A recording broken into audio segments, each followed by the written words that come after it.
Hello everybody, it's Sarah, and today I want to talk about a book that I have read back in June and that I have put off, not just because I in general somehow put off filming reviews, but that I have also put off because I just don't know how to do justice to this book in a review. This is one of those books that is just so gorgeous, beautiful, you know, Lady Gaga meme.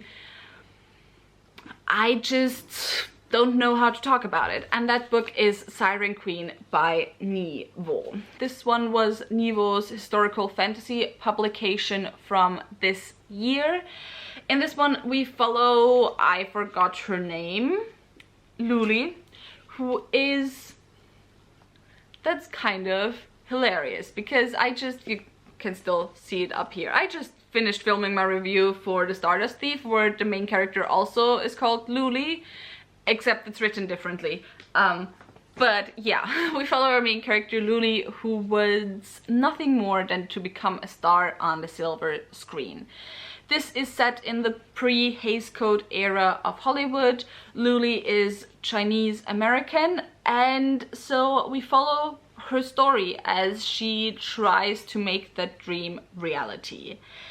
And there's really nothing more I can say about the contents of this book. First of all, it's a very short book. This is the basic gist of the story, but also this is one of those books where I just believe you should discover it for yourself. So what is it that makes this story so magical? So first of all, I called this historical fantasy, but I'm not exactly sure if that's the right quote-unquote genre that I would put it in. It really belongs more into the realm of like magical realism, fabulism, where you just have our world as it is, but there's actually maybe magical realism also isn't quite right, because from the magical realism that I have read so far, the magical elements are more sparse than they are in this book, and this book is just, it's drenched in magic, but it has this magical realism aspect where none of the magic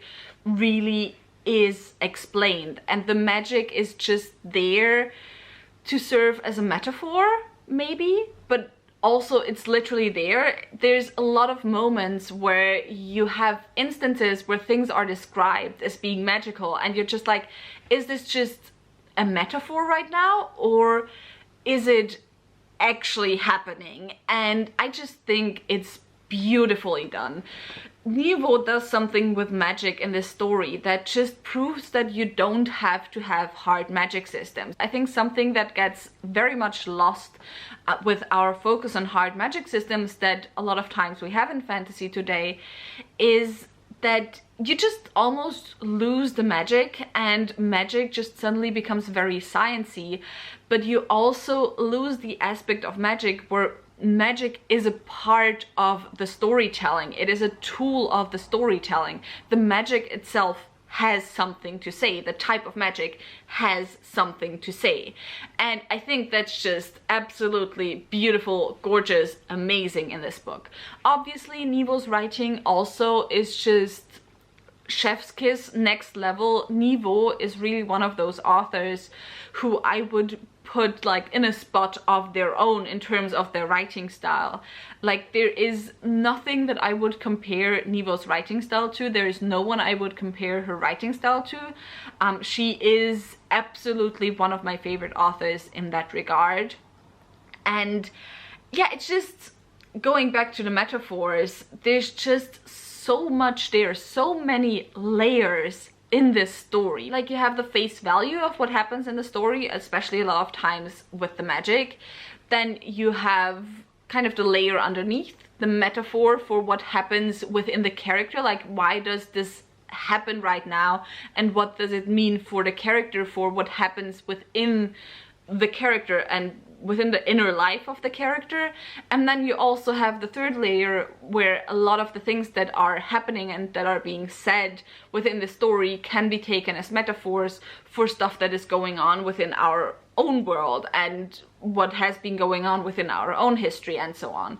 So there's just so many layers to this book. This is one of those books where it's just like, you could write an entire dissertation, like PhD thesis dissertation, on just one aspect of this book. Not even the entire book, just, for example, the silver screen. Just the explanation of the silver screen, or what it means in terms of the different roles that Luli takes on in the course of this book.